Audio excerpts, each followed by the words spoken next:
उनकी एक patrolling party जा रही थी। तो अर्ली मॉर्निंग में पाकिस्तान की तरफ से उनके ऊपर अटैक हो गया था। We lost 4 jawans in that. तो उसका बदला लेने के लिए आई गॉट एन ऑर्डर कि this is the post and you have to engage.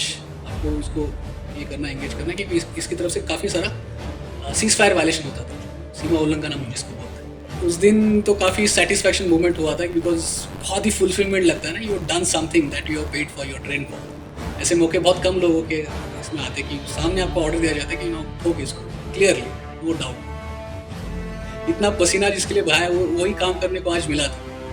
सो वो मोमेंट को हम कभी नहीं भूल सकते थे। लगभग टाइमिंग भी होता है कि इनका ऐसा प्रिपरेशन चल रहा है। दे टोल्ड मी दैट कि शाम के 4 बजे के आसपास बी प्रिपेयर्ड, तेरे ऊपर फायर आएगा। ये क्लियर ऑर्डर था, फर्स्ट लाइन ऑफ डिफेंस। अगर हम नहीं वहाँ पे रोकेंगे तो और कोई आने नहीं वाला है, सिविलियंस नहीं आके वहाँ पे पाकिस्तानी आर्मी को रोकने वाले, हम इनको ही रोकेंगे। You mentioned about team, अपने बंदों की responsibility, so team dynamics. Now whenever we talk about team dynamics and इसमें best examples are always given from the army. And जिस तरीके से everyone watches each others back, वो जो ब्रदर, इनफैक्ट मैंने एक चीज़ ना I really love about the defence forces कि वहाँ पे लीडर है, ठीक है, लीडर होगा, कोई साथ में कोई टीम होगी, whatever, but everybody is like a brotherhood. Exactly. हमको ये बताया जाता है भी, मतलब चीज़ें होती हैं कि your country, your flag, but basically वहाँ पे ना we fight for our brothers.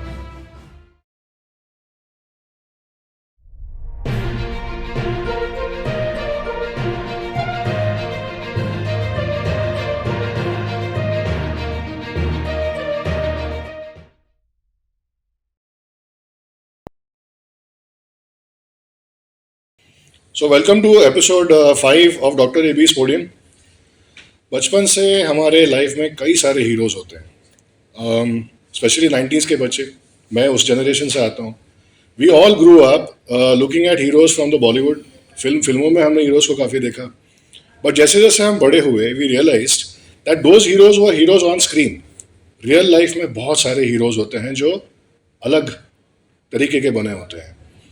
In fact, I realized that men in the uniform are the biggest heroes of this nation. I'm really privileged to have one such person with me on this podcast. ये बहुत special podcast है. When I say NSG, there is a sense of pride, there's a sense of motivation, there's a sense of patriotism that comes in our mind. Major Sidram Solankar is there with me. He's an ex-NSG. Today we are going to talk to him about his journey. We'll be trying to reflect on his journey as a commando. Welcome major Sidram. I met him about a week ago. तो उस दौरान ऐसे discussion में समझ में आया कि मैं और वो ऑलमोस्ट एक ही एज के हैं। So with his permission I will be addressing him by his first name. And ये एपिसोड जो है ज़रूर एंजॉय करिएगा। इसमें बहुत सारी चीज़ें आपको मिलेंगी to understand what motivation is, what leadership is, and also how to face failures in life. Enjoy this episode and wish you very happy Diwali. So Sidram, my first question to you is, I would like to know a little bit about your childhood. कि आपका schooling कैसा था, and with your permission आपने कई सारे operations तो किए हैं, बट लेट्स ड्रॉ एक वर्चुअल मैप तैयार करता हूँ मैं आपके सामने for this particular operation of this podcast.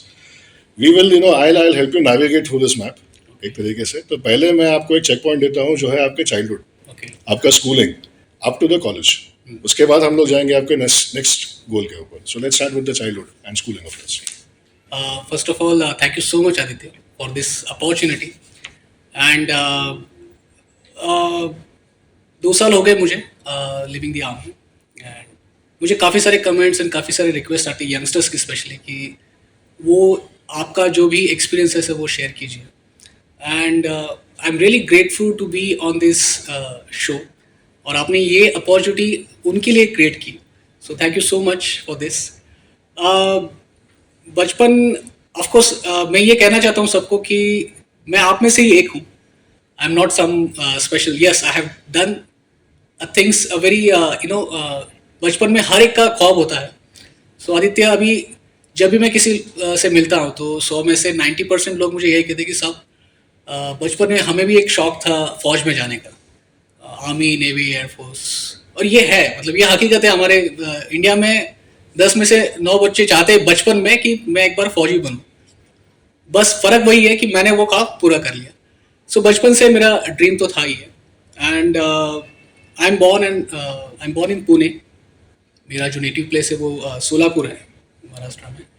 मेरा स्कूलिंग जो है सोलापुर से ही हुआ है, from the Siddheshwar Prashala Solapur Marathi medium. And my father was in police. So of course वो एक बचपन से था उनकी तरफ से भी कि you must do something, at least एक स्टेप मेरे से आगे तुम जाओ. एंड पुलिस का उनका एक्सपीरियंस था. ही सेड दैट कि you must go to the arm forces, क्योंकि वहाँ पे जो एक अलग ऑनर है वो और कहीं मिलेगा नहीं. सो बचपन से वो डिसाइड था ही. एंड देन फिर स्कूलिंग टाइम में NCC played a very crucial role to develop my personality and actually उस इन्वायरमेंट में मुझे जाने के लिए. बिकॉज सपना हर किसी का होता है, लेकिन उसको अचीव करने के लिए आपको उस एनवायरनमेंट में जाना पड़ता है, उस एनवायरनमेंट में ढलना पड़ता है, तभी जाके आप उस चीज़ को हासिल कर पाते हो. सो स्कूलिंग मेरा सोलापुर से हुआ था, from the Siddheshwar Prashala, as I mention. उसके बाद मैं पुणे में आया. पुणे में मैंने कॉमर्स में ग्रेजुएशन किया है from the Brin Maharashtra college of commerce. And again, in 2005 and 6, I represented Maharashtra contingent, NCC contingent in the Rajpath.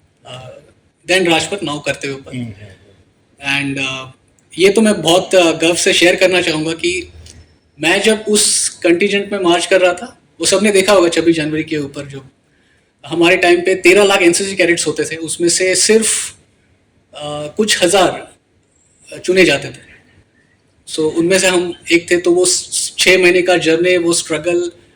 And सबसे गर्व की बात ये थी कि जब हम उस कंटीजेंट के ऊपर मार्च कर रहे थे, तो हमारे सामने प्रेसिडेंट डायस पे जो पर्सनालिटी थी वो भी हम सबके लिए बहुत ही इंस्पायरिंग थी. That is our ex president honourable doctor APJ Abdul कलाम.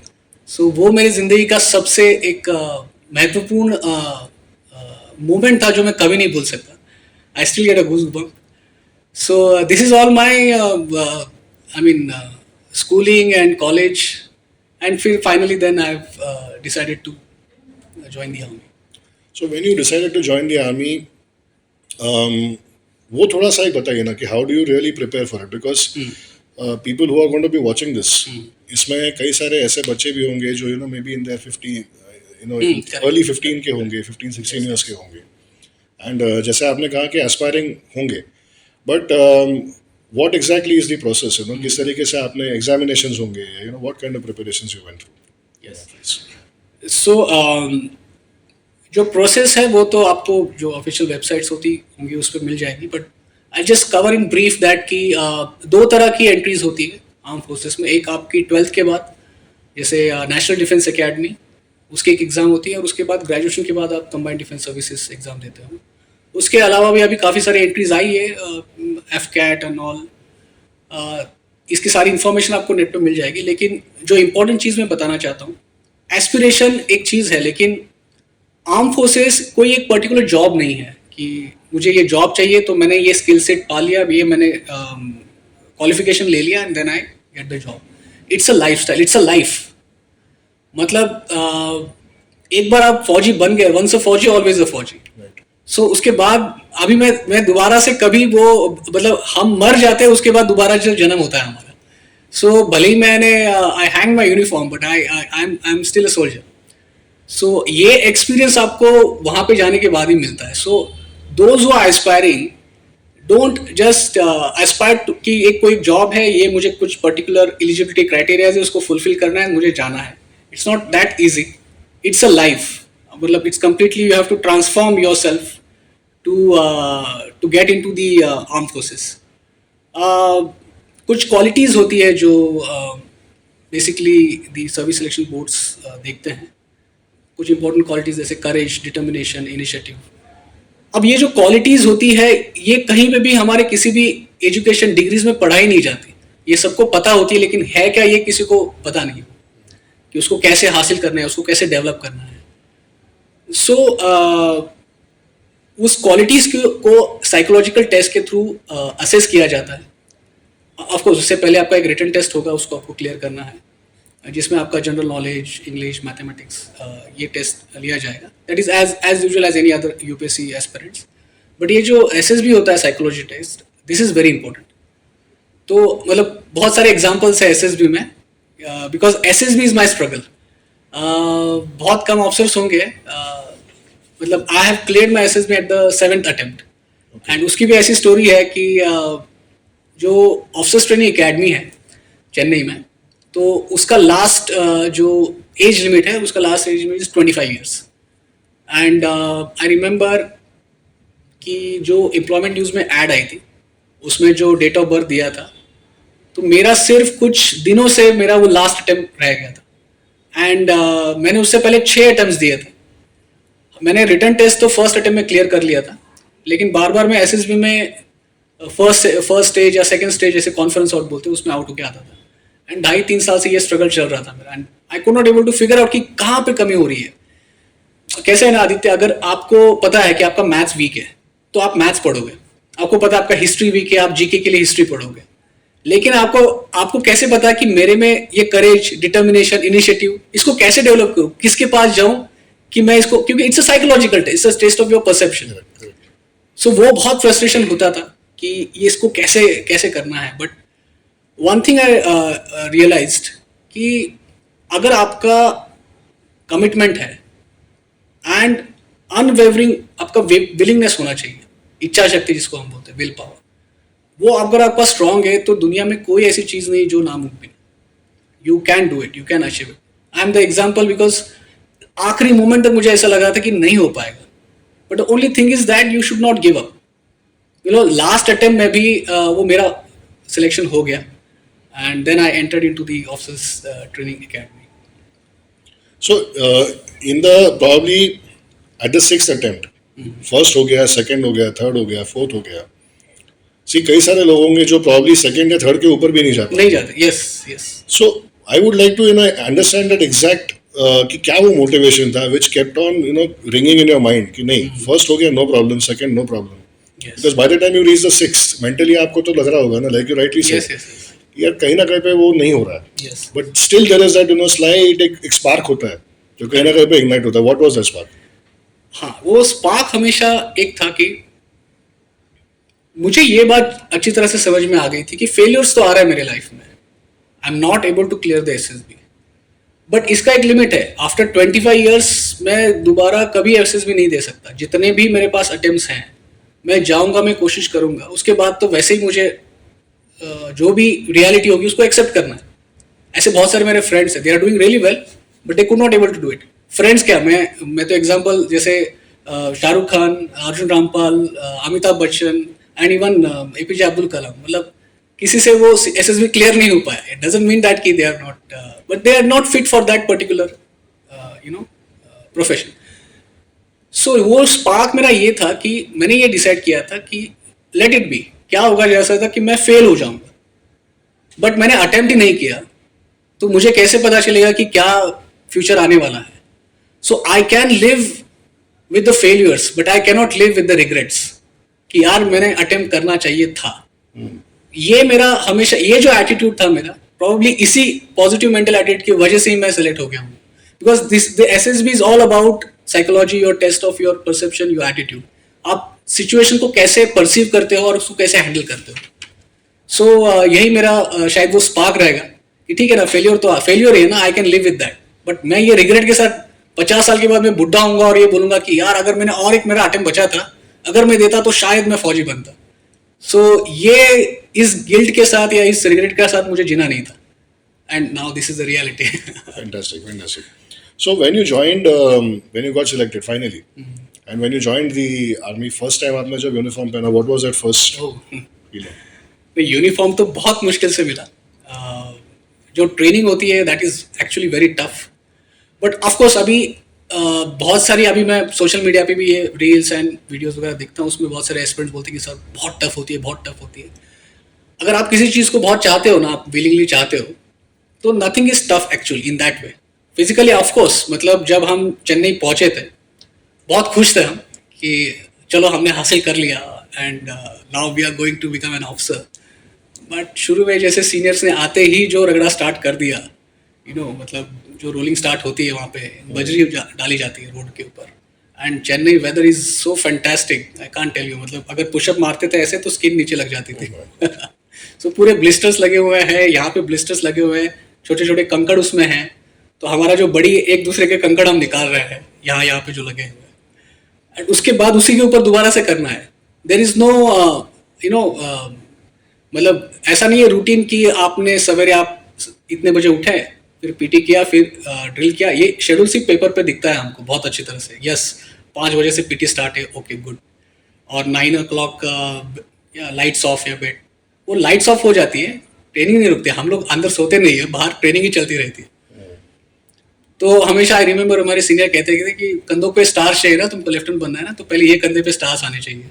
वो जो ब्लिस्टर्स लगे होते थे वो जो निकालते थे. सो बट अभी जब when you ask me this question, वो जब सब याद आता है तो we feel so satisfied, so proud of our self. मतलब मेरी जो पूरी टीम थी, जो कंपनी थी, सो कि we did that. बहुत सारे लोग छोड़ देते हैं, many people, because अंदर जाने के बाद साइकोलॉजिकली आपको तोड़ा भी जाता है. It's a requirement because you are going to fight for your country, for your flag. So in case if you get captured by the enemy और 2 फटके आपको लगा दिए एंड आपने सब उगल दिया, हाँ मैं बता देता हूँ आपको, तो we don't want such kind of personality. We want कि यार इसको कितना भी पीटा जाता है, ये मरने के लिए तैयार है लेकिन राज उगलने के लिए तैयार नहीं है. What kind of person he is, that's called a फौजी.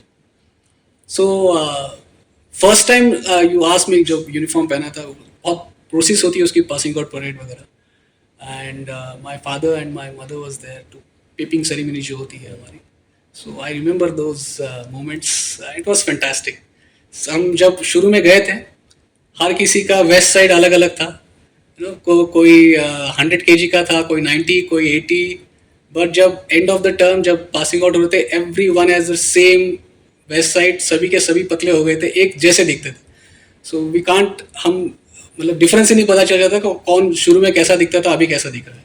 सो I can share you those photographs, you can. Certainly. So when you started your training, initially like आपने जैसे कहा कि training, physical training, psychological training, and the challenges that you faced, उसके बारे में थोड़ा सा आप शेयर करिए. यस, ऑफ कोर्स मैंने अभी मतलब you asking about the army training, The initial army training. Initial army training. तो लाइक आई सेड कि एंटर होते ही हमको बेसिकली एकेडमी में एक टर्म कहा जाता है, इनिशियल डेज होते हैं ना, उसको हनीमून पीरियड बोलते हैं. So till that time you get oriented with the academy and your company. फिर आपके यूनिफॉर्म्स वगैरह मिलते हैं, आपको दिखाया जाता है, पूरा ओरिएंट किया जाता है कि फायरिंग रेंज कहाँ पे है, वेपन ट्रेनिंग कहाँ होती है, आपका फिजिकल ट्रेनिंग कहाँ होती है, स्विमिंग पूल कहाँ पे है, ये वो सब. तो वो पीरियड बड़ा अच्छा लगता है. और उसके बाद जो ट्रेनिंग स्टार्ट हो जाती है, तो now I feel it's very fun. But उस समय रात के 2 बजे यू आर जस्ट, आपको सब उठाया जाएगा, फिर आपको बहुत फिजिकली स्ट्रेन किया जाएगा, जनरली उसको रगड़ा बोलता है. एंड एक तो वेदर बहुत ही टफ था, मतलब चेन्नई का, इसलिए OTA को टफेस्ट एकेडमी भी बोलते हैं. बिकॉज बाकी एकेडमी जैसे Pune, Dehradun is a good weather, मतलब यू कैन अंडरस्टैंड कि पुणे का weather. But Chennai weather is very very hot, extremely hot. And we have to complete certain standards. कुछ फिजिकल स्टैंडर्ड्स होते हैं, कुछ वेपन्स के स्टैंडर्ड होते हैं, फिर कुछ टैक्टिक्स, जो मिलिट्री टैक्टिक्स सिखाई जाती है, you have to pass those minimum standards. कुछ जगह पे आप एक्सलेंट भी करते हो, कुछ जगह पे आप मतलब ओके पुअर या गुड में आ जाते हो. But finally at the end of it you have to be there, just कि जो भी तूफान आ जाता है लेफ्ट राइट देने बाय से, you just have to be there and enjoy the fun. Right.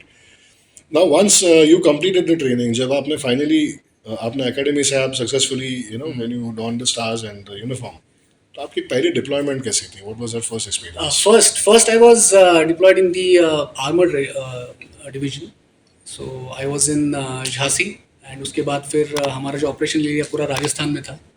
और उसकी भी एक्चुअली स्टोरी है कि बचपन में मैं स्कूल टाइम में, यू मस्ट भी रिमेंबर, बॉर्डर मूवी आई थी सनी देओल की, एंड वो बहुत ही मतलब दिल के करीब थी. उसमें इफ यू रिमेंबर कि it was based on the 71 war. तो उसमें लोंगेवाला, सादेवाला, ये पोस्ट के नाम you must be remembering. Longewala का वो बैटल था एक्चुअली. तो स्कूल टाइम में जब देखता था आई वॉज वेरी फैसिनेटिंग यार, सनी देओल, सुनील शेट्टी। तब तो इतना समझ में नहीं आता था क्या लोंगे वाला है, कहाँ राजस्थान है। वो जब फर्स्ट पोस्टिंग मेरी आई तो वो हमारा ऑपरेशन एरिया पूरा वही था, लोंगे वाला, शादी वाला है, वाज देयर। एंड सो पूरा जो था डेजर्ट है, used to do the recces. So armoured division, armoured के सारे काफ़ी सारे टैंक्स होते थे। I was part of the Bofors unit, Bofors gun जो होती है। So we used to go with the guns and काफ़ी वहाँ पे काफ़ी टेस्ट फायरिंग भी होती रहती है। तो that was really memorable time of my life. In that particular, deployment, first deployment, any memorable operation or any memorable experience that you can share? First deployment में it was not, because it was a peace station. So peace में generally कोई operations होते नहीं है। But उसके बाद की जो डिप्लॉयमेंट आई थी that was in Kashmir. So Kashmir was I was, अभी जहाँ पे आपने न्यूज़ में सुना होगा ना, पूंछ, रजौरी, इसी इलाके में मैं डिप्लॉयड था। And I was there from 2015 से लेके 2018। So, when did you exactly enter the NSG? NSG. NSG 2018 after Kashmir After the tenure. Kashmir. Okay. Yeah. Okay. And Kashmir tenure was very fruitful. वहाँ पे तो मतलब ऑपरेशंस ही होते रहते। It's field जो काफ़ी फेमस, जो उरी स्ट्राइक वगैरह हुआ था हमारे टाइम पे ही वहाँ पे हो गया था। एंड काफ़ी क्रॉस बॉर्डर वहाँ पे तब चल रहा था। And I have seen the those difference of time. मतलब इनिशियली मैं जब गया था 2015 में तो काफ़ी शांत सा माहौल रहता था। We used to go for evening jogs and all, जो गेम्स वगैरह खेलते थे। बट 2016 में lot of operations happened. There was a famous encounter हुआ था आरआर का, बुरहान वानी, उसको इनकाउंटर किया था आरआर ने। उसके बाद काफ़ी वहाँ पे सिचुएशन टेंस्ड हो गई थी। So we have seen lot of riots वहाँ पे हुए थे, उसको कंट्रोल करना था। मतलब इंटरलैंड में भी काफ़ी सारे ऑपरेशंस होते थे। क्रॉस बॉर्डर के ऊपर मतलब मेरा मैक्सिमम डिप्लॉयमेंट तो क्रॉस बॉर्डर था, जिसको हम जनरली LC बोलते हैं, लाइन ऑफ कंट्रोल। तो I was part of a line of control जहाँ पे हम, मेरे अंडर 5 किलोमीटर का एरिया था लाइन ऑफ कंट्रोल का, जिसमें 100 नॉट ट्रूप्स थे हमारे। एंड फिर कुछ हमारी गन्स होती थी। एंड फिर पूरी I was part of the Khalsa unit, the Sikh unit. So that was also very I feel very proud to serve with the Sikh पल्टन। एंड वो टेन्योर काफ़ी मेमोरेबल था मेरे लिए।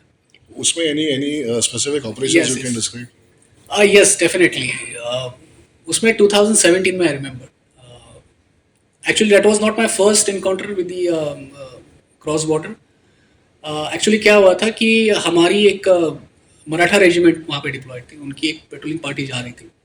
तो अर्ली मॉर्निंग में पाकिस्तान की तरफ से उनके ऊपर अटैक हो गया था। We lost 4 jawans in that. तो उसका बदला लेने के लिए आई गॉट एन ऑर्डर कि this is the post and you have to engage. आपको इसको ये करना, एंगेज करना, क्योंकि इसकी तरफ से काफ़ी सारा सीज फायर वायलेशन होता था, जो सीमा उल्लंघन हम जिसको बोलते हैं। तो आई वॉज टास्क कि भाई आपको इसको दबा के रखना है। And so early morning I have decided. So रात भर हम सोए नहीं थे। वो entire preparation had gone into कैसे हर एक बंकर्स को लेना है। एंड जैसी फर्स्ट लाइट आती है एंड हमारा फर्स्ट मेरा जो गोला होता है उनके पोस्ट के ऊपर गिर जाता है। एंड फिर उसके बाद दैट डे वो काफ़ी अच्छा था, because initiative is in your hand. आपको पता है कि आप अटैक कर रहे हैं। हमने काफ़ी ठोका उनके पोस्ट में। एंड उस दिन तो काफ़ी सेटिस्फैक्शन मोमेंट हुआ था, बिकॉज बहुत ही फुलफिलमेंट लगता है ना, you done something that you have paid for, your train for. ऐसे मौके बहुत कम लोगों के इसमें आते कि सामने आपको ऑर्डर दिया जाता है कि ठोक इसको क्लियरली, नो डाउट। उस शाम को तो मैं आ गया and I was so satisfied. बंदे सारे मेरे खुश थे बहुत। मतलब we were completely exhausted physically, but we were into a super high mode, because वही काम करने के लिए इतने तरस रहे थे जिसकी ट्रेनिंग मिली थी, इतना पसीना जिसके लिए बहाया, वही काम करने को आज मिला था। सो वो मोमेंट को हम कभी नहीं भूल सकते थे। तो शाम को एक छोटा सा हमने पार्टी भी किया, बड़ा खाना टाइप होता है, बड़ा खाना तो नहीं बट छोटा मोटा, बस just to celebrate. But next day में आई गॉट अ कॉल। हमारे जो ये होता है, इंटेलिजेंस होता है कि नाउ भाई तूने बहुत ठोका है उनको, अगले दिन। अब रात भर उन्होंने UAV घुमाए, जो मतलब एयर व्हीकल्स होते हैं ना, तेरे पोस्ट का रिक्यू हो गया ना, बी रेडी। सो हमारे भी काफ़ी सारे सोर्सेज होते हैं क्रॉस बॉर्डर्स में, रियल टाइम सोर्सेज भी होता है। हमको भी खबर मिलती है कि साहब अभी आपके ऊपर आने वाला है, बिकॉज उनको पता है कि इस पोस्ट के ऊपर से हमको काफ़ी बम्बार्डमेंट आया था। लगभग टाइमिंग भी होता है कि उनका वो इनका ऐसा प्रिपरेशन चल रहा है। दे टोल्ड मी दैट कि शाम के 4 बजे के आसपास बी प्रिपेयर्ड, तेरे ऊपर फायर आएगा। ये क्लियर ऑर्डर था। अब मेरा उसमें ये था कि I was into reverse slope, जैसे ऐसे पहाड़ होता है तो I was into reverse slope. तो मैंने पहले तो अपने सारे पोस्ट कमांडर्स को बुलाया ब्रीफिंग देने के लिए कि कैसे इसके साथ प्रिपेयर करना है, तो स्टॉक अप करके रखना है सारा राशन पानी वगैरह, बिकॉज फायर शुरू होने के बाद यू डोंट नो कब खत्म होगा, कब वो बंद करेंगे, you don't know. You have to be self sufficient, क्योंकि पोस्ट के बीच में डिस्टेंस काफ़ी होता है, कुछ ऊपर होती है कुछ नीचे होती है, कुछ जंगल में है, किसी के पास कोई नेटवर्क नहीं होता है। तो मैंने बुलाया, ये समय था 1:30 से 2 बजे दोपहर का। एंड कश्मीर का वेदर का आप कभी गारंटी नहीं लगा सकते, मतलब ऐसे धूप निकले अचानक से बादल आ जाएंगे एंड एकदम से कोहरा छा जाएगा या अचानक से बारिश हो जाएगी। क्योंकि जुलाई का महीना था ये, एंड थंडरिंग काफ़ी होती है because we were an height ना, वहाँ पे हाइट में मतलब वी सीन थंडरिंग से बंदे के ऊपर पूरा जब बिजली गिरती है कैसे होता है, we have seen that cases.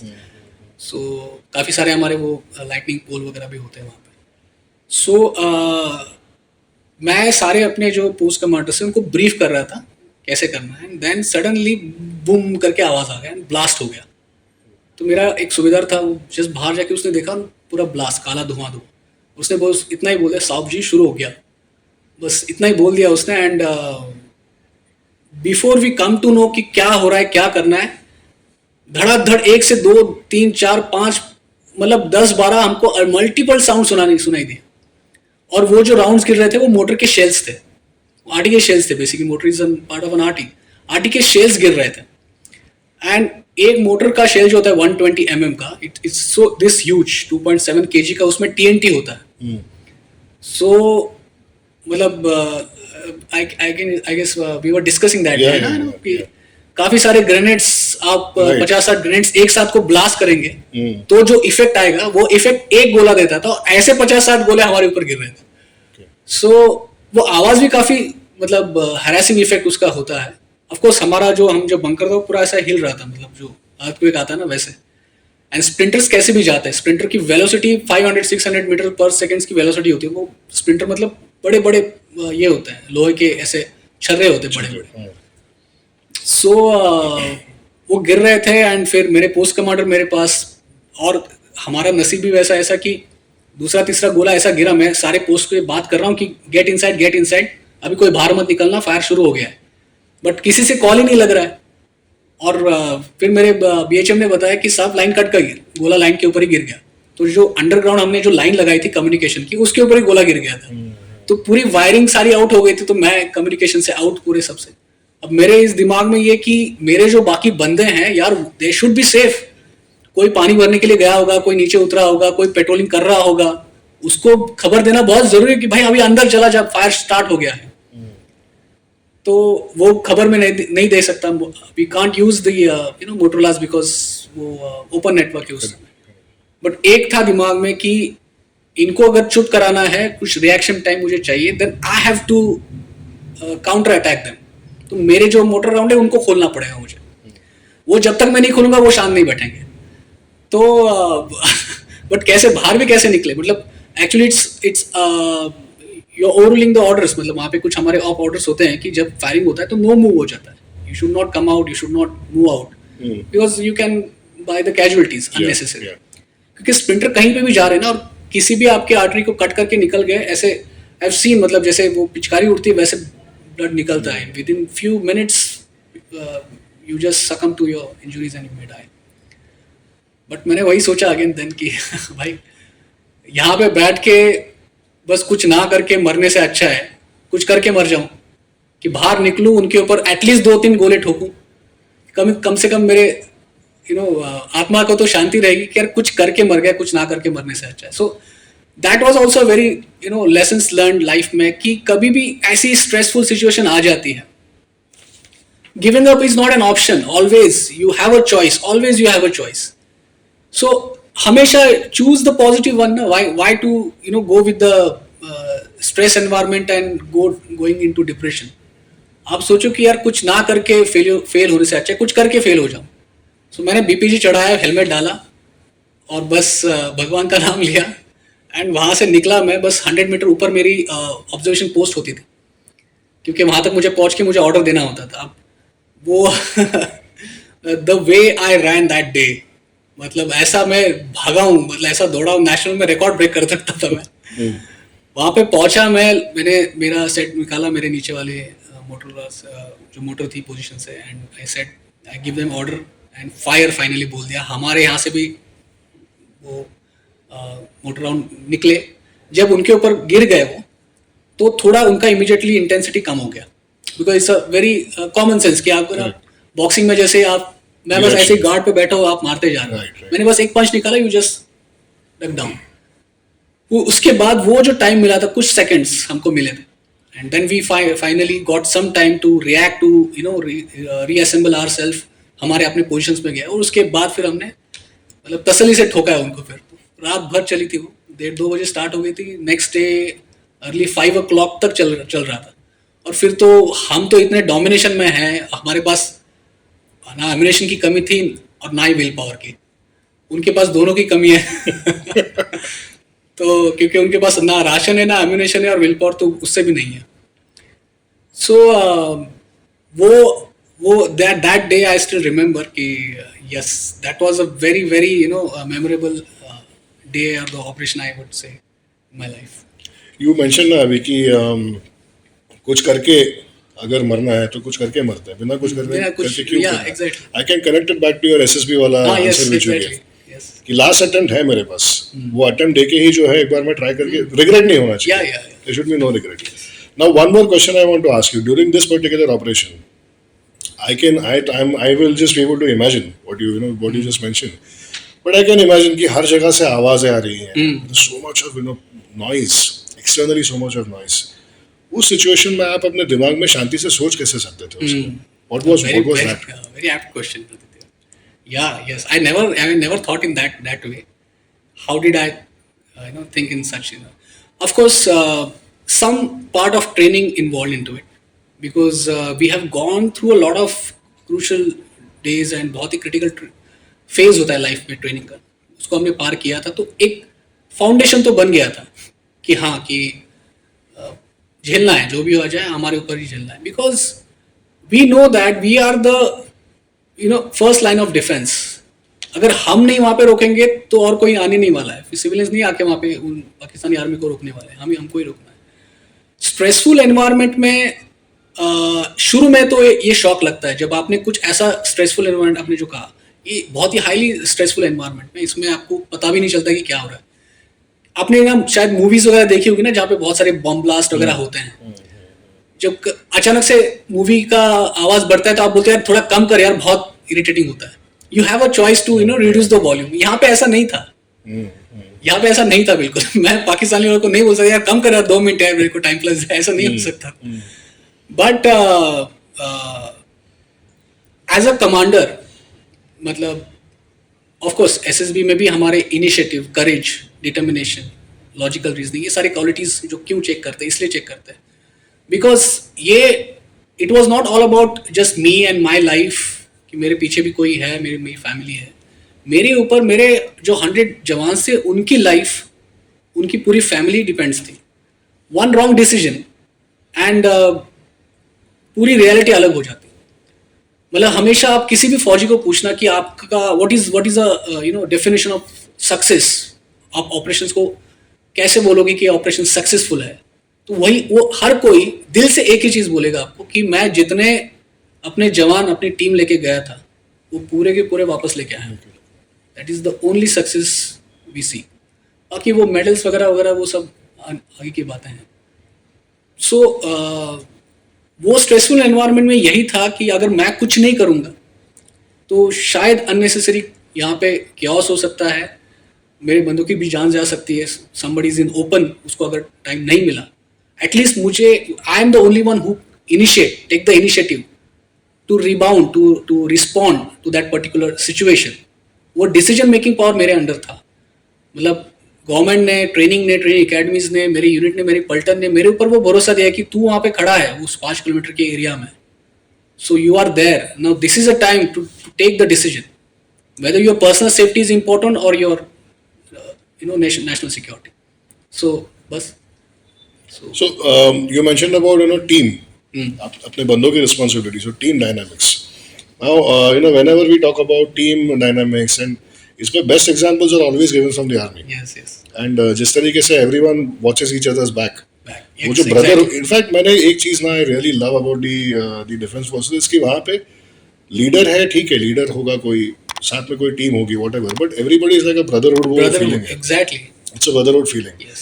तो apart from this one example या जो आपने ये बताया this operation, any other operation जहाँ पे ये सेंस ऑफ ब्रदरहुड या sense of that Of team course, of belonging course, of which you can share with us? Yes, yes, yes, yes. I still remember so many examples actually there.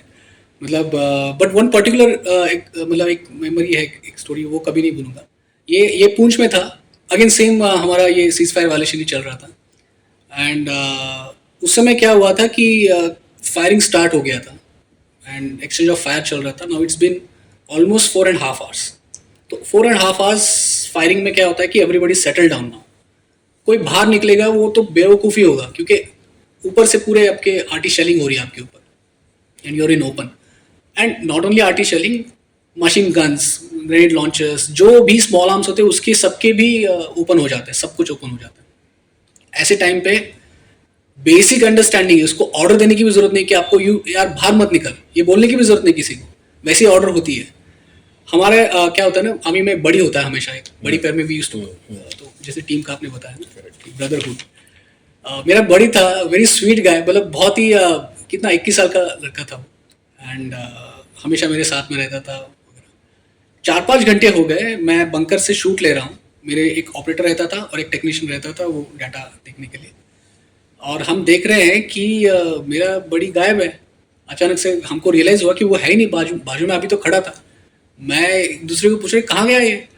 बोलता साहब जी यही तो था, पता नहीं कहाँ गया. और मेरे दिमाग में इतना गुस्सा आ गया, यार ये कैसे ऐसे. एक तो ये ऑर्डर भी इसने ये किया, डूसो किया. एंड 5 मिनट्स के बाद वो दौड़ते दौड़ते आ गया ऊपर से. वो बाहर निकला था बंकर से. एंड मैं इतना फिरोश, इतना मैं गुस्से में था कि यार तूने क्यों मतलब ऐसे किया. एक तो ऑर्डर को वो ये किया तूने, कुछ हो जाता तेरे को तो उधर. मतलब जो मेरा दिमाग आउट हो गया था उस दिन. मतलब फिर चुपके से उसने पीछे से ना एक पतीला निकाला, उसमें मैगी थी. बोला साहब जी 8 घंटे हो गए आपने कुछ खाया नहीं था. तो नीचे जाके मैगी बना के लेके आ.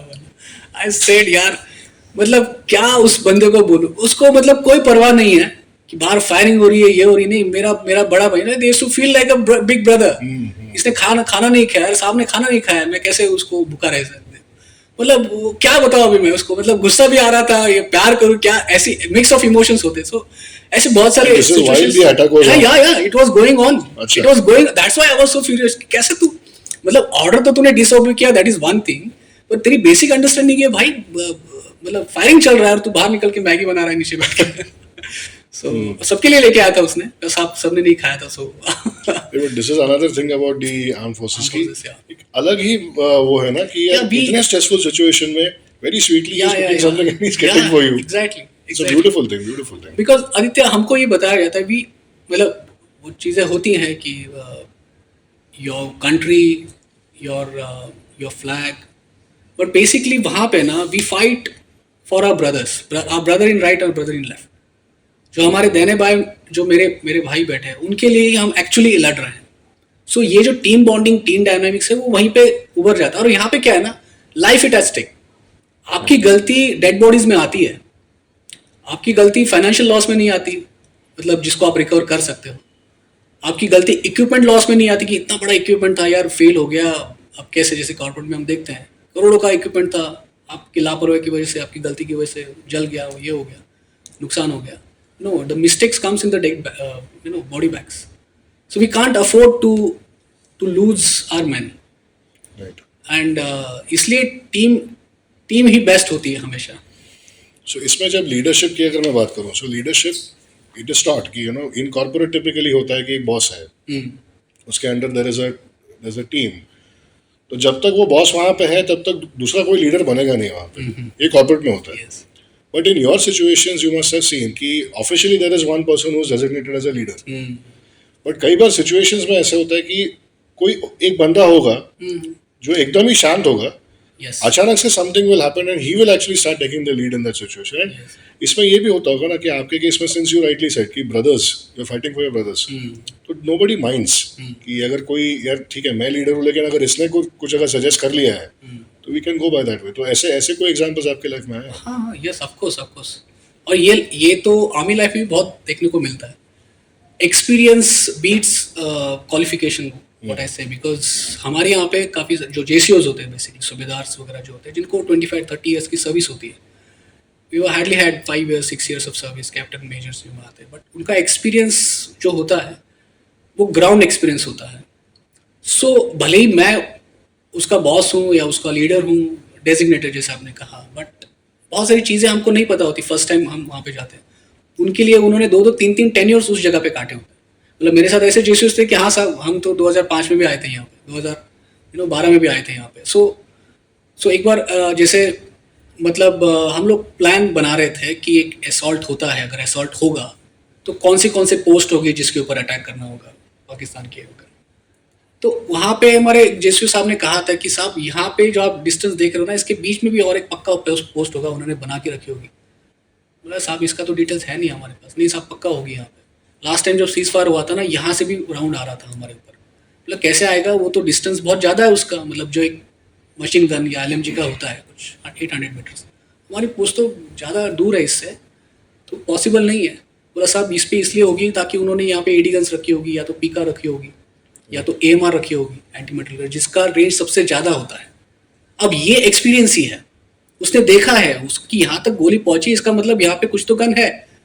और वो फिर LMG MMG नहीं हो सकती क्योंकि उसकी इफेक्टिव रेंज है। अगर हमारा क्रो फ्लाई डिस्टेंस हम जो बोलते हैं वो अगर उससे भी ज़्यादा है, LMG MMG के रेंज से ज़्यादा है, तो यहाँ पे डेफिनेटली उससे बड़ी कोई गन होगी, एयर डिफेंस गन होगी, या पीका जैसे मशीन गन्स वगैरह होती है उनकी बड़ी बड़ी हेवी मशीन गन्स वगैरह, वो पक्का होगी यहाँ पे। Then we have to understand कि हाँ यस, नाउ ये इनिशिएटिव या ये सब एक्सपीरियंस के साथ ही आ जाता है। And generally when you see like you know मतलब किसी को बुलेट इंजरी होगी या किसी को हेड इंजरी हो गई, तो द लीडर कम्स आउट, अपने आप सब कर लेता है। और हमारे तो I have served in the Khalsa battalion, you know the best of the best drivers we have.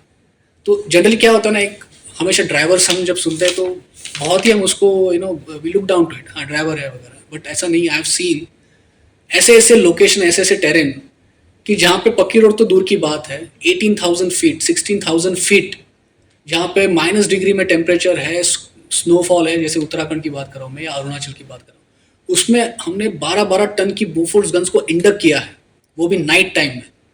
मतलब जो जहाँ पे नॉर्मल इन्फेंट्री ऐसे चलने के लिए भी वहाँ पे वो देखती है कि देने भाई क्या है, क्या होगा, कैसे मौसम है, वहाँ पे इतना रेकी किया जाता है, वहाँ पे इतनी बड़ी बड़ी गन्स इंडक की just because of the share, मतलब एंड जो गन्स है Bofors they are from the NATO. Okay, so NATO तो मतलब जो स्वीडिश मेंट है, वो भी 88-90 की विंटेजेस है। अब वो बनी है, लेफ्ट हैंड ड्राइव है उनकी। अब लेफ्ट हैंड ड्राइव वाला बंदा राइट हैंड ड्राइव की कंट्री में चला रहा है, and that too on those difficult yeah, roads. and those terrains, and he is 10 पास या 11-12 पास, उसको अंग्रेजी भी नहीं आती, वो तो स्वीडन में वगैरह जो मैनुअल्स लिखे होते हैं, लेकिन उसका हाथ लगते ही गाड़ी स्टार्ट हो जाती है। वो कैसे हो जाती है, मतलब इट इज जस्ट शेयर उसका, उनका कमिटमेंट, उनका विलिंगनेस। यही तो लीडरशिप होती है जो छोटी छोटी जगह पे हमको दिख जाती है कि कमिटमेंट होना बहुत ज़रूरी है। Leadership is a responsibility, but commitment gives you that vision and understanding to take the decisions. क्योंकि आप डिसीजन लोगे या फिर मुखर जाओगे, फिर वो क्या लीडरशिप होगी। Correct. You mentioned you were there during the Uri attacks also. Now we have, as civilians, we have either seen it in the film or we have seen it on the news. But you were actually there. वो क्या experience था आपका वहाँ पे? हाँ, so I was not posted in Uri, but Uri के just पास में पूंछ है, मतलब दूसरे कोर आ जाती है वो, just close by। वो तो एवरीवन नोज दैट कि वहाँ पे जो अटैक हुआ था and we lost so many boys. उससे पहले एक्चुअली पूंछ में भी अटैक हुआ था। आई रिमेंबर, आई थिंक 18 सितंबर is the date if I am not wrong, Uri में जब अटैक हुआ था, बट 10 सितंबर को पूंछ में भी हुआ था। एंड ये पूंछ में उन्होंने पर्टिकुलरली एक अंडर कंस्ट्रक्शन बिल्डिंग को टारगेट किया था, और जिसमें एसपी या वहाँ पे जो डिस्ट्रिक्ट जो सुप्रीम पुलिस है उसका ऑफिस था, और एक हमारा ब्रिगेड हेडक्वार्टर भी था, तो उसी को उन्होंने टारगेट किया हुआ था, बट इट वाज फेल्ड उनकी तरफ, मतलब उनकी तरफ से फेल्ड था क्योंकि हमने उनको पहले ही एनकाउंटर कर लिया और उनको वहीं पे ठोक दिया। There were I guess 3 to 4 terrorist. But ये टाइम जो होता है ना आदित्य, जैसे सितंबर, if you see the timeline, Kashmir में बर्फ़ पूरी पिघल चुकी होती है मई जून के बाद, जुलाई के बाद बारिश वगैरह स्टार्ट हो जाती है। सितंबर में थोड़ा सा कम भी होता है, एंड तब काफ़ी सारे रास्ते खुल जाते हैं। अदरवाइज आप देखोगे तो दिसंबर वगैरह के बाद उस तरफ एरिया में ज़्यादा अटैक्स नहीं दिखेंगे आपको, गुरेज वगैरह जहाँ पे हाई एल्टीट्यूड एरियाज है, यू डोंट सी, बिकॉज सारा बर्फ की वजह से रास्ते सारे क्लोज हो जाते हैं। सो ये, और दूसरा एक बकरी ईद भी होता है, वो भी उनका एक जो, बिकॉज ये सारे तो यू नो रेडिकलाइज्ड है, फंडामेंटलिस्ट है, जो मोटिवेटेड होता है। बकरी ईद के दौरान भी दे आर हैविंग दैट कि हम शहादत देंगे वगैरह, तो ये भी एक उनका मोटिवेशन होता है। सो उसका असर, लेकिन उरी का असर हर जगह पे दिखा हमको। उसके बाद से जो रिटेलिएशन हुआ है दोनों तरफ से, इट वॉज वेरी हैवी दोनों तरफ से। आई मीन अब ये जो फेमस बोलते हैं सर्जिकल स्ट्राइक, वैसे surgical strike is a very different term, generally we don't call that. वो जनरली एक रेड बोलता है, उसके ऊपर अगर रेड होना है तो रेड होता है, या किसी टेररिस्ट कैंप पे, तो वो रेड हुई थी। We were there at the LC, and उसके बाद I got a call in the morning from my CO, infantry का सीओ जिसके साथ हम अटैच थे, कि भाई हमारी टीम अंदर घुसी है, ऐसे पहले ठोका है उन्होंने टेररिस्ट कैंप्स को, and they come back now, be ready. वो करके तो चले गए। उसके बाद फिर जो हमारे ऊपर जो रिटेलिएशन आया है, मतलब वो पूरा एरिया ना, area also after the Uri immediately after the surgical strike. Yes. Okay. And उसके बाद फिर वो सितंबर में हुआ था, अक्टूबर नवंबर दिसंबर तक 3-4 महीने तक बहुत अच्छा खासा एक्सचेंज ऑफ फायर चला, क्योंकि वो रिस्पॉन्ड तो करेंगे ना वो। बिल्कुल। So yes, so that was a very fruitful tenure, I must say, very satisfied tenure। satisfied इसलिए क्योंकि टचवुड की मेरी जितनी भी बटालियन जो थी उसमें से we did not buy any single casualties। हम जैसे गए थे मतलब ऐसा एरिया था वो कि उसमें बहुत सारे ऑपरेशंस हुए थे, बहुत सारे कैजुअलिटीज़ हुए थे। We have seen lot of infantry casualties there. एक ना ATGM करके एक एंटी टैंक मशीन गन का एक राउंड होता है जिससे टैंक को उड़ाया जाता है। You engage the tank. अब यू कैन इमेजिन कि जो आर्मर का एक टैंक होता है उसको उड़ाने के लिए एक मिसाइल बनी है, तो उसमें कितना बड़ा गोला बारूद होगा। वो मिसाइल्स वो पोस्टों के ऊपर मार रहे थे पाकिस्तान की तरफ से। हमारी जो इन्फेंट्री बैठी थी वहाँ पे मराठा रेजिमेंट की, उनके पोस्ट के ऊपर मार रहे थे, और एक नहीं दो नहीं 13 मिसाइल मारे थे उन्होंने। वो मतलब पूरा जो डिफेंसेस बनाया था, ज्ञान बास्केट होता है उसमें पत्थर वगैरह लगा के, वो पूरा टूट चुका था। क्योंकि वो एक्चुअली क्या हुआ था ना, डिसएडवांटेज था टैक्टिकली, लेकिन थोड़ी नीचे पोस्ट थे उनके ऊपर थे, उन्होंने मिसाइल ठोके थे। तो जब दोबारा से शांत हो गया, वी वेंट देयर, हमारे साथ हमारे ब्रिगेड कमांडर भी थे, तो बंदे सारे वहीं पे थे, वहीं के वहीं थे। बहुत सारे मतलब बहुत लोगों को चोटें भी आई थी, and lot of hearing power वो भूल गए थे, क्योंकि इतना sound constantly you are hearing that blast. तो ब्रिगेड कमांडर ने पूछा, भाई इतना पोस्ट है, तू उतरा नहीं नीचे, लेकिन चला नहीं गया नीचे, भाग नहीं गया? तो बोला, साहब मराठा है, मराठा कभी हारेगा नहीं और ना कभी हिलेगा यहाँ से, आने दो। और 13 मारे उन्होंने, और 30 मारने दो, कोई नहीं, हम यहाँ यहीं पे रुकेंगे। सो वो बहुत ही प्राउड मोमेंट था मेरे लिए। साहब मराठा कभी हारता नहीं। फैंटास्टिक। आपने ना when we met for the first time, मैंने आपसे इन्फॉर्मेशन जो गैदर करते हैं उसके बारे में क्वेश्चन पूछा था। I just want to relate this to the concept of decision making. अब डिसीजन सही लेने के लिए या डिसीजन लेने के लिए, सही गलत will depend upon what the result comes, but कोई भी डिसीजन लेने के लिए यू नीड इन्फॉर्मेशन। तो आप जब वहाँ पे रहते हो, कई सारा इन्फॉर्मेशन आपके पास आता होगा, आई एम श्योर इवन उनके लोग भी आके देते होंगे। तो ऐसे आपने इंटरेक्शंस किए होंगे उनके साथ, व्हाट वर दोज एक्सपीरियंसेस? हाँ, यस, वैसे हमारा कुछ नेटवर्क्स होते हैं, हमारे जो इंटेलिजेंस एजेंसी वगैरह होती है वो दे आर हाईली एक्टिव। तो कुछ डील्स होती है, हाँ, कुछ हमारे सोर्सेस वगैरह होते हैं। So they get the informations, they share with the जो भी एजेंसीज होती है, फिर उनकी तरफ से हमको वी गेट द जितना रिक्वायर्ड है उतना डाटा हमको मिल जाता है कि क्या क्या लोकेशन है, क्या क्या उनकी तरफ चल रहा है वहाँ पे। एंड देन फिर उसी मुताबिक जैसे आई टोल्ड यू ना कि आई गॉट अ कॉल, वो उसकी वजह से आया था कि भाई now your post is going to engage, उन्होंने तेरे ऊपर ही अभी टारगेट किया है and they are definitely going. वो सही थी, बस 4 की जगह उन्होंने 2-2:30 बजे शुरू कर दिया 2 घंटे पहले, but it was a very real and so yes it happens and इसी की वजह से we are dominating all those areas, क्योंकि हमारा नेटवर्क वहाँ पे काफ़ी स्ट्रॉन्ग है लोकल के साथ। बेसिकली क्या है ना, वो भी पीओ के है, it's not actually a Pakistan, you can't call them, they are not fighting for the flag, we are fighting for the flag. Like मैं यहाँ का हूँ, पुणे का हूँ, मैं मराठी लैंग्वेज बोलता हूँ, I was born in Pune, मैं सोलापुर में रहा हूँ। कश्मीर का कल्चर के साथ भी, लैंग्वेज के साथ भी दूर दूर तक मेरा कोई संबंध नहीं है। कोई तमिलनाडु का रहेगा, कोई पंजाब का है, कोई मणिपुर का है, हजारों हजारों किलोमीटर दूर। मतलब आप यूरोप में जाओगे तो कंटिनेंट भी चेंज हो जाएंगे, कि मिडिल ईस्ट से लेके हजार हजार किलोमीटर अगर आप जाओगे तो यूरोप में तो देश तो चेंज होते ही होते हैं पूरा। बट यहाँ पे इंडियन आर्मी की खासियत ही वही है कि we are fighting for the flag, we are fighting for that tiranga, कि कश्मीर में मेरा ही पार्ट है, ये यहाँ पे एलसी में बैठा हूँ, इस पोस्ट में बैठा हूँ, ये मेरा एरिया है, दिस इज माइन। सो ये मोटिवेशन हमेशा रहता है, इसलिए हमारा नेटवर्क भी स्ट्रॉन्ग है और that's why we are dominating also. You had mentioned a very interesting कि उनके जो सोल्जर्स हैं, जैसे आपने कहा हमारे यहाँ का भले मराठी हो, कोई गुजराती हो, कोई भी हो, they are fighting for the motherland. Yes, but आपने एक इंटरेस्टिंग चीज मुझे बताई थी कि वो पाकिस्तानी जो सोल्जर्स होते हैं वो कैसे बनते हैं, लाइक वो इंटरेस्टिंग किस्सा या बताइए। You must have heard this Mujahideen या तो यहाँ के कुछ लोग जब वहाँ पे गए थे after partition, they were not accepted and all, उसमें बहुत सारे उनके ये हैं, मतलब अभी भी उन्होंने एक्सेप्ट नहीं किया है। रिफ्यूजीज बोलते हैं जनरली इन ट्रांसलेशन में, अगर आप देखोगे तो रेफ्यूजीज उनको बोलते हैं कि दे आर रेफ्यूज। अब वहाँ पे पाक occupied Kashmir, it's a part of India, very much part of India, ठीक है।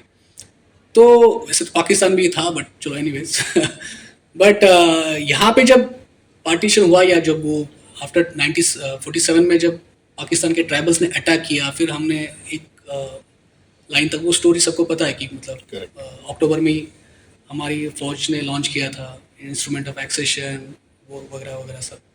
तो जहाँ पे हम पहुँचे थे वहाँ पे स्टॉप करके वहाँ पे लाइन ऑफ कंट्रोल डिक्लेयर कर दिया कि अभी नाउ यहाँ से आगे हम कंट्रोल कर रहे हैं, यहाँ का एरिया आप कंट्रोल कर रहे हो, वो वहाँ पे एरिया इट्स स्टिल पेंडिंग, वो इशू तब से रिजॉल्व नहीं हुआ है। अब जो वहाँ पे जो लोग थे, जो रिफ्यूज थे, वो वहीं पे बस गए थे, वहीं के थे। सो वहाँ पे मुजाहिद बटालियंस है, जैसे हमारी जैसे बीएसएफ वगैरह होती है, उसी तरह की paramilitary, they are not a regular army. उनका मोटिवेशन क्या है कि वो यहाँ पे बैठा है, तो ये इसका घर है, उसके अंकल्स, उसका ब्रदर, छोटा भाई, उसकी बहन, उसके दादाजी, ये सब उसी के गांव के, वही गांव है उसका, and he is sitting at that post and he is guarding that line of control, उसी वही पोस्ट पे है उसका मोटिवेशन ये है कि अगर मैं ये पोस्ट छोड़ दिया मैंने, और यहाँ पे अगर मैंने ड्यूटी नहीं दी तो इंडियन आर्मी घुस जाएगी और मेरा एरिया कब्जा कर लेगी। मेरे एरिया मतलब मेरा गाँव, मेरा भाई, my sister, my brother, my family, they are in dangers. He is not worried about कि वहाँ इस्लामाबाद में क्या हो रहा है, कि मैं देश के लिए लड़ रहा हूँ, ये ऐसा कुछ नहीं है, उनका मोटिवेशन ही नहीं है वो। उनका बस ये कि मुझे ये मेरा लैंड है, जैसे हमारा कोई खेती करता है, कोई फार्मर होता है, वो जैसे प्रोटेक्ट करता है अपने जो भी जितनी भी 5 एकड़ 10 एकड़ जितनी भी हो, तो वैसा है उनका, ये एरिया मेरा है, I have to protect this. आपने इनफैक्ट वो एक और चीज कही थी ना कि उन्हें तो पता ही नहीं है कि इस्लामाबाद है। हाँ, या सो ये वहाँ पे ना कुछ हमारे जैकलाई जैसे हैं, Jammu and Kashmir light infantry, पहले मिलिशिया हुआ करती थी, ये सारे लोकलाइट्स हैं, लोकलाइट कश्मीर के, हमारी अभी ये इन्फेंट्री एक रेजिमेंट है, तो उसके कुछ हमारे रिटायर्ड सुबेदार मेजर साहब थे वगैरह, तो उन्होंने ये चीज़ हमको बताई थी। वहाँ पे हमारी मीटिंग्स वगैरह होती रहती हैं, वहाँ पे इंटरेक्शंस वगैरह होते रहते हैं, just to get the coordination with the local villages and all. तो वो बोल रहे थे साहब 30 साल से he was there, he was born and brought up in Poonch and Rajouri वगैरह। तो साहब यहाँ पे ना अलग डायनामिक्स इनको कोई मतलब ये नहीं है कि बहुत वो अपने कंट्री के लिए लड़ रहे हैं वगैरह। एक तो एजुकेशन ज़ीरो है, नो स्कूल्स, नथिंग।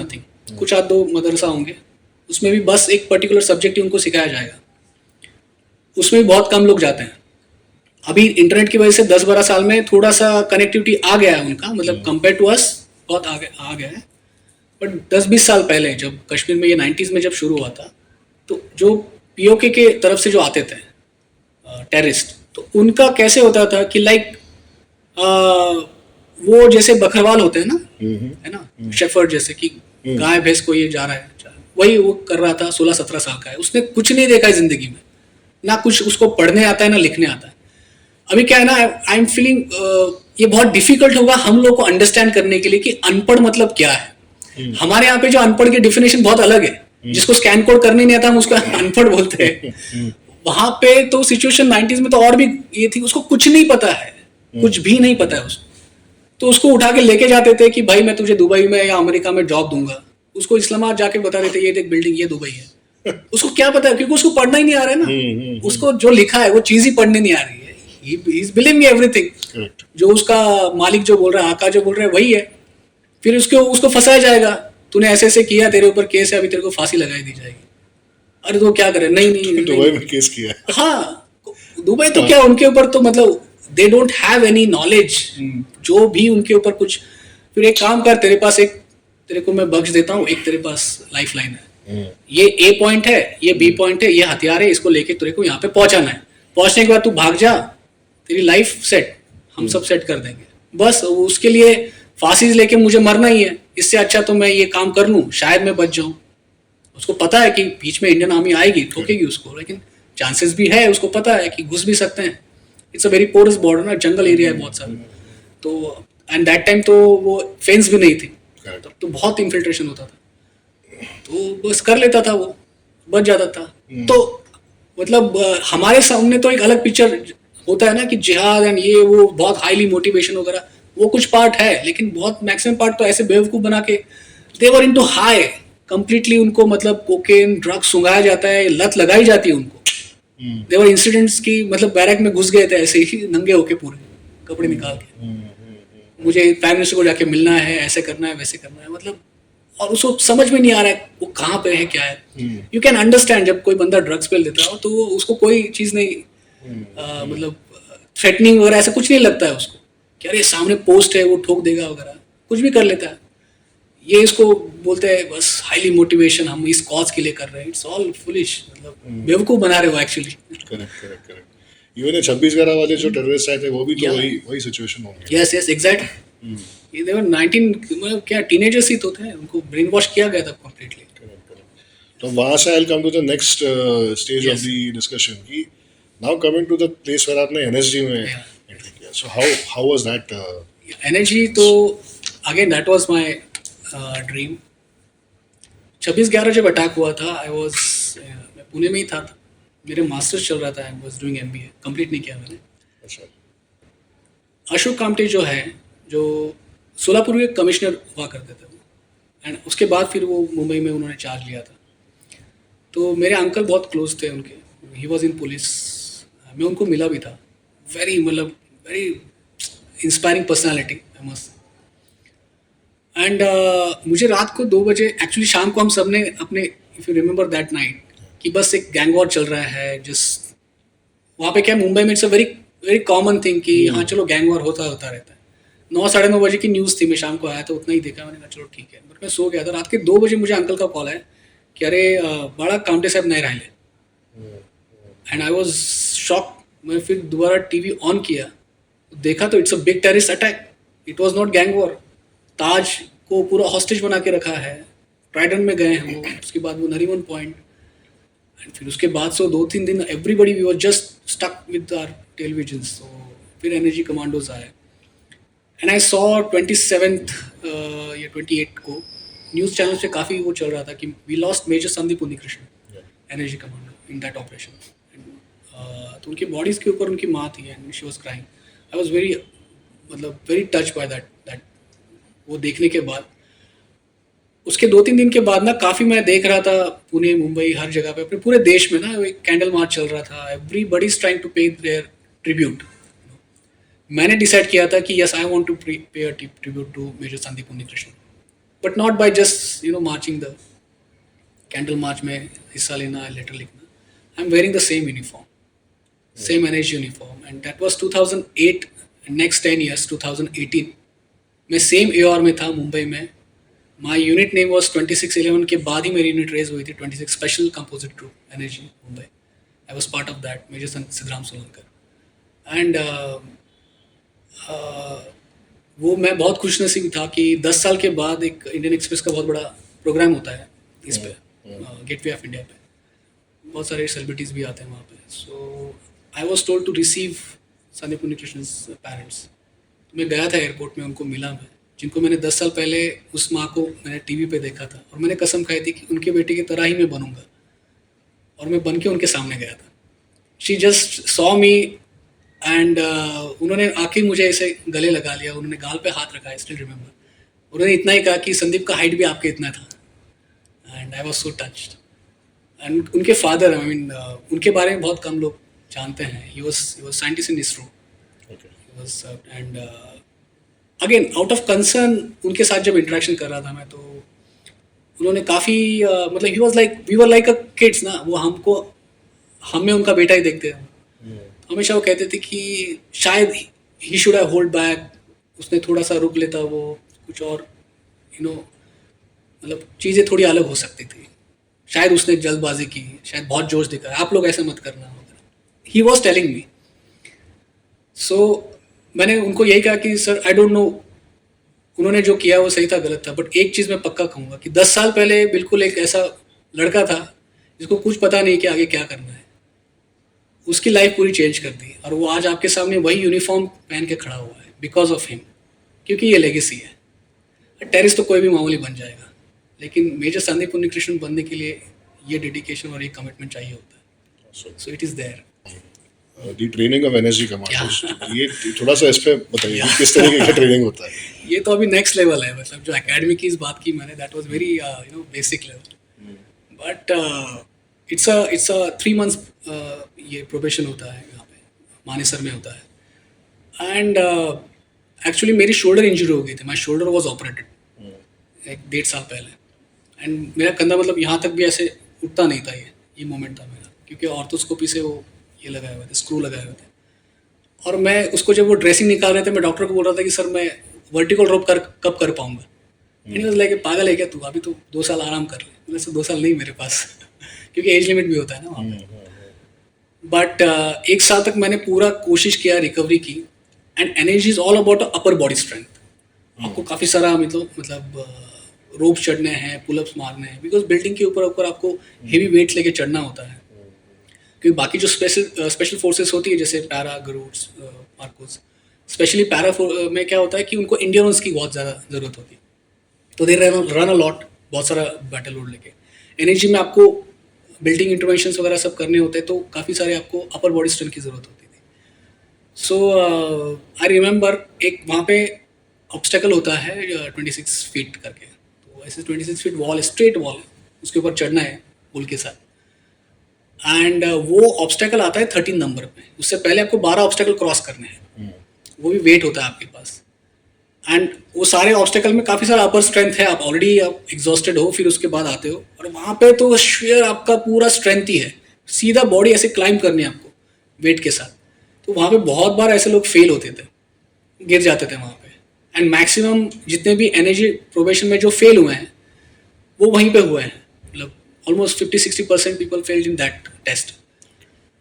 तो मेरे लिए भी बहुत मुश्किल होता था, इनिशियल डेज में बहुत मुश्किल होता था, क्योंकि एक तो शोल्डर इंजरीज थी, चढ़ नहीं पाता था मैं, गिर जाता, गिरते वक्त भी ऐसे गिरते नहीं थे ना, पूरा छिल जाता था, यहाँ पे ब्लिस्टर्स आते थे, ब्लीडिंग होता था, दोबारा से उसको पकड़ना है, दोबारा से चढ़ना है उसको। एंड मतलब कभी कभी तो ऐसा लगता है कि यार नहीं हो पाएगा, यार पंगा ले लिया मैंने, मतलब नहीं हो पाएगा। एंड प्रैक्टिस टेस्ट हुई थी हमारी, प्रैक्टिस टेस्ट में मैं फेल हो गया था उसमें। फिर उसके बाद फाइनल था, तो फाइनल से पहले काफ़ी एक्स्ट्रा प्रैक्टिस करनी पड़ती थी। फाइनल में भी 1 हफ्ते पहले 5 दिन बचे थे, एंड आई वाज लाइक कि ये होना चाहिए, नहीं हुआ तो वी आर आउट, इमीडिएटली हमको आउट कर देते हैं वहाँ पे, अगर आप फेल हो गए टेस्ट में यू जस्ट आउट। तो 5 दिन थे, एंड मैं रात को जा रहा था वहाँ से, एंड आई सॉ अगेन वहाँ पे मेरे सामने संदीप उन्नीकृष्णन की वहाँ पे बस लगा है, वो सामने आए, एंड एकदम से दिमाग में वो थॉट आ गया। मतलब 2 मिनट पहले मैं फेल हो गया था, मतलब नहीं हो पा रहा था, and I was so depress, so मतलब इतना मैं ये हो गया था, मोरल डाउन हो गया था मेरा कि नहीं हो पाएगा, छोड़ा अभी, शायद नहीं हो पाएगा मेरे से अभी। तो उनका बस देखा, आई रियलाइज व्हेन ही डाइड, तो आदित्य काफ़ी सारे स्प्लिंटर्स थे उनकी बॉडी के ऊपर, ग्रेनेड्स अटैक वगैरह भी हुए थे, पूरी बॉडी छन्नी हो गई थी, AK-47s थे वो साथ में, उनकी muscle velocity is very high, you can imagine कि एक ही गोली अगर जा रही है ना तो कितना पियर्स करके जाती है वो और कितना दर्द हुआ होगा उस बंदे को. He was still standing and fighting. So अगर ये बंदा इतना दर्द सहन करके भी वहां पे खड़ा रहा है तो ये साले ये तो दर्द कुछ भी नहीं तेरे सामने. तो वापस मैं घूमा, वापस मैं चढ़ने की कोशिश करने लगा. एंड जब फाइनल टेस्ट आया तो आई वॉज पार. मतलब मैंने एक्सलेंट, जनरली पास एक स्टैंडर्ड होता है, मैंने तो उसको आउटस्टैंडिंग सुपरमैन कैटेगरी में, एक्सलेंट कैटेगरी में पास कर लिया. My teammates were also celebrating कि साहब आपने करके दिखा और आपने तो टाइम भी तोड़ दिया साहब, आपने तो क्या पता नहीं आज क्या खा के आए थे आप. So it was very tough. But again कि अगर आपका कमिटमेंट है, आपका विलिंगनेस है तो nothing is tough. So everything is मतलब कभी आप सोचो, स्पेशली मैं सारे एस्पिरेंट्स को ये बोलना चाहता हूँ ना, अगर आपकी माँ की तबीयत रात के 2 बजे खराब हो गई है ना, उसको इमीडिएटली हॉस्पिटल में लेके जाना है. आपके दिमाग में कोई थॉट आएगा नहीं नहीं रात भर हो गया अभी नहीं उठ सकता मैं, माँ मॉर्निंग में देख लेंगे यार, उठूंगा थोड़ा सा. भले ही आप मैराथन दौड़ के आए हो, भले ही आप फ्लाइट में लॉन्ग आए हो, जेट लग रहा है, जो भी है, भले ही आप भूखे हो, आपने खाना नहीं खाया है, आप ये सोचोगे तब कि नहीं नहीं अभी मैं थोड़ा खाना खाता हूँ, मैं थोड़ा सो लेता हूँ, मैं थोड़ा रेस्ट कर लेता हूँ, उसके बाद तेरे को हॉस्पिटल लेके जाऊँ. नहीं होता ऐसे. ठीक है. वेदर कि हमको पता है एक ना एक दिन हमारी माँ जाने वाली है, इट्स नॉट फाइनल, कभी ना कभी तो जाएगी वो, बट हम वो पूरी कोशिश करेंगे, हम दुनिया में किसी का खून करने के लिए तैयार हो जाएंगे उसकी जान बचाने के लिए. तो that is because of love. तो स्टडी करते हुए कभी आप ये मत सोचो ना कि चलो यार आज के दिन रह देता हूँ, मंडे से स्टार्ट करता हूँ, 1 तारीख से स्टार्ट करता हूँ. ये जनरली होता है ना कि तो इट इज लव. लव कभी आपको कोई चीज को टफ नहीं कहने देगा. कैसे टफ है, ये बहुत टफ हो गया. नहीं, ऑफ कोर्स रियलिटी में देखा जाए तो उसी के लिए टफ है जिसके पास विलिंगनेस थोड़ा सा है, कमिटमेंट जीरो है, उसके लिए तो बहुत टफेस्ट हो जाएगा. So from 2018 to till 22. 22. 22. Okay. Yes, You were yes. there in the energy. तो उसमें कोई आपके experiences? एनर्जी में I was till 2020 July. Okay. हाँ, उसमें बहुत सारे हमने we have to do lot of exercises, counter terrorism, हम ट्रेनिंग करते थे. एंड काफ़ी सारे हाईटेक वेपन्स वगैरह होते हैं, गैजेट्स वगैरह होता है. Okay. उसमें कोई एक छोटा सा किस्सा अगर आप बता सकते हो? सो मेनी, आई मीन उसके तो काफ़ी सारे होते हैं, बट एक्चुअली क्या है कि बहुत सारे कॉन्फिडेंशियल चीज़ें होती है because we done lot of activities which not suppose to disclose on. Without naming the place or anything, if you can mention. Okay okay. Training के दौरान ही मतलब हाई राइज बिल्डिंग्स होती है. मतलब I have done the slithering at Reserve Bank of India. That was very again memorable moment की सबसे tall building थी वो. एंड इट्स वेरी छोटी, टाइनी लगती है, मतलब यहाँ से तो हमको ऊपर लगता है, बट वो चॉपर वहाँ पे आना, उसके ऊपर से बिल्कुल एक्यूरेटली स्लेजर करना, दैट वाज एक वो मेमोरी थी. And Bombay high oil rigs के ऊपर. उसके बाद एनर्जी में मुझे काफ़ी सारे एक्सपीरियंस मिले हैं state and central level forces के साथ काम करने. जैसे मार्कोज हो गया, अपना फोर्स 1 हो गया. तो to understand the counter terrorism mechanism of our country, entire country. So बहुत सारे सीक्रेट लोकेशंस के भी ऊपर भी, न्यूक्लियर पावर प्लांट्स वगैरह पे जाके हमने काफ़ी एक्सरसाइजेस किए, काफ़ी अंदर जाके एक्सरसाइज किए, we have seen. And so that was a very वो भी बहुत अच्छी मेमोरीज थी. So upgrade तो काफी हुआ है ना. Last 10 years में things have really changed. हाँ, Technology, weapons, everything. Of course has changed. ये तो मैं ऐसा कहूँगा कि 26/11 एंड जैसे एक pre independence, post independence era, वैसे एनर्जी में हम कह सकते हैं कि प्री 26/11, पोस्ट 26/11 वो एक टेम्पलेट बन गया था हमारा. तो ट्रांसफॉर्मेशन हुआ है, not only changes. Right. So now that you have come into the civilian life, आपने पहले ही शुरुआत में कहा था once a soldier always a soldier. But now since you have hung the uniform, now you're in a civilian life. Now what are the activities? आपका कैसे experiences रहते हैं दिन भर? Yeah, generally as a civilian life, how do you keep yourself engaged now? Actually पहले मतलब मैं काफ़ी टाइम से ना घर के बाहर ही रहा हूँ. पुणे से तो 15 साल हो गया ऑलमोस्ट, आई वॉज आउट. तो पुणे में जब आया था मैं, तो आई वॉज लाइक रिलैक्स कि जितने भी पुराने दोस्त, फ्रेंड्स, रिलेटिव्स हैं उनको मिले. क्योंकि फौज के टाइम में क्या होता था ना कि छुट्टी मिलना, और छुट्टी मिलने के बाद भी वो पर्टिकुलर वो फ्रेंड हो, उसको वो उसकी अवेलेबिलिटी हो ना हो, बहुत सारे कॉन्टैक्ट छूट गए थे रिलेटिव्स वगैरह के साथ। तो अभी बहुत अच्छा लगता है, सेटिस्फाइड लगता है to meet all our old friends, old relatives. And वही जो पुरानी जगह, जैसे मेरे कॉलेज वगैरह हो गया, वहाँ पे जब हम विज़िट करते हैं, सो जब हम बैठते थे एंड हम जब वो बस ऐसे गप्पे लड़ाते थे कि यार फौजी बनना है, कमांडो बनना है, आर्मी ऑफिसर बनना है, वो हो गया था। नाउ वी आर डिस्कसिंग, बहुत सारे मेरे फ्रेंड्स हैं ऐसे दोस्त who not make it, although they are all deserving, but still उनके साथ भी बहुत अच्छा वो ये मेमोरी रहती है। And I am really happy being back to my city. If given a chance, you'll again go back. Yeah, yes, I am always part of it. I am doing some certain activities. So कुछ कुछ चीज़ें ऐसी होती जो बिना uniform के ही की जाती है, so I am doing it that way. Okay, okay. Now see, this particular episode will be watched by a lot of students, like I mentioned in the beginning. So any last advice you would like to give them in terms of their career, in terms of their life? Yes. Okay, I don't know I am capable of giving advice, but मैं ये पक्का कहूँगा कि मैं आप में से एक हूँ। अगर मैं कर सकता हूँ तो आप भी कर सकते हो। सो मतलब इंग्लिश सीखना ये मेरे लिए चैलेंज था। सो वहाँ से लेके यहाँ तक, इस पॉडकास्ट की जर्नी तक मेरा रहा है। So and one thing, anything you decide in life, so again and again मैं वही कहूँगा कि अगर आप फुल्ली कमिटेड हो जाओ उस चीज़ के लिए, and if you something really you love something, you should not postpone it, do it now. Why you postponing it? कि करना है तो अभी करना। और अगर स्पेशली अगर आर्म फोर्सेस की आप बात करो तो उसमें तो एज लिमिट है, you should not waste time. किसी को पढ़ना अच्छा नहीं लगता, आई नो दैट। खेलना कूदना बहुत अच्छा लगता है, ऐसा लगता है कि फ़ौज में जाके, तो इसलिए जा रहा हूँ क्योंकि एडवेंचरस लाइफ है, लेकिन फ़ौज में भी बहुत पढ़ाई है। तो यू हैव टू मतलब मैं एक चीज़ कहूँगा ना कि जैसे जो मिट्टी होती है उसका कलर अलग होता है, उसके बाद जो सूरज होता है वो जो लाइट देता है that is also different, water is completely different, air is completely different. लेकिन इन सारी चीज़ों को मिला के वो जो पौधा होता है उसमें से पिंक कलर का रोज़ आता है, जिसका कोई भी ताल्लुकात नहीं है उस मिट्टी के साथ, उस हवा के साथ, या पानी के साथ, या सूरज के साथ, ना तो कलर मैच हो रहा है, लेकिन वो बहुत खुशबूदार आता है।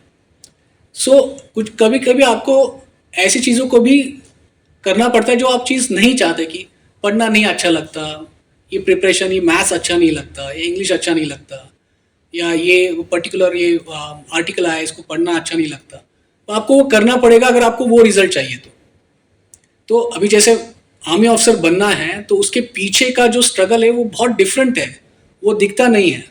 मतलब इतना आपको फिजिकली भी वहाँ पे तोड़ा जाएगा और साइकोलॉजी भी आपको तोड़ा जाएगा। मतलब देयर वाज अ इंसिडेंट ऐसे, मतलब स्विमिंग टाइम में डुबा देते हैं, पता नहीं उनके पास कुछ मीटर होता है क्या, कि लास्ट सेकंड में अगर हम मर रहे होंगे ना तभी बाहर निकालेंगे, ऐसे करके सांस आ रहे तभी पूछेंगे हाँ करना है कंटिन्यू या छोड़ना है अभी बता। अब उस मोमेंट में बंदा बोलेगा क्या? But still if you say yes continue, okay continue, okay go down again, you want to quit, get out. So it's fun now, ऐसे मतलब शेयर करने में बड़ा अच्छा लगता है, बट ये जब खुद आप एक्सपीरियंस करते हो तो यू फील ना कभी कभी क्या हो रहा है मेरे साथ, बट तभी जब आपको वो रिस्पेक्ट मिलती है, then only people will salute you. वो सल्यूट ऐसे नहीं मिलेगा आपको। Awesome. So I think जिस तरीके से आपने सारे questions आंसर किए हैं, all the experiences you shared with us, I think the mission is accomplished, to make this message reach out to maximum number of people. I hope you guys have enjoyed this episode today. Lots of learning from this, and thank you Sidram once again for coming on this episode. And बहुत सारे किस्से आपसे और सुनने में अच्छे लगेंगे. Maybe we'll have another episode with you where we can again discuss and understand more interesting kissas from you. Thank you so much Aditya for giving me this opportunity. Thank you so much. And wishing everyone a very happy Diwali. Thank you so much.